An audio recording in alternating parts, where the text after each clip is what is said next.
এই জার্নিটা আমার জন্য একটা অসাধারণ একটা অভিজ্ঞতা।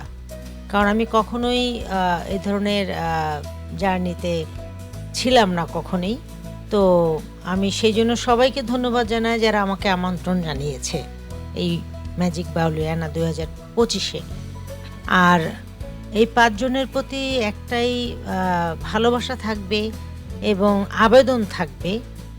আমিও সবসময় ছোটবেলা থেকে গান করতে, করতে এই জায়গায় এসেছি। তোমাদের প্রতি অনুরোধ থাকবে যে তোমরা বাংলাদেশের মানচিত্রকে বাংলাদেশসহ এবং সারা বিশ্বের দরবারে লোকসঙ্গীতকে তুলে ধরার সর্বোচ্চ চেষ্টা করবা। গানকে ধারণ করো, বহন করো, যাতে আমাদের লোকসঙ্গীত সারা বিশ্বের দরবারে বেঁচে থাকে সবসময়।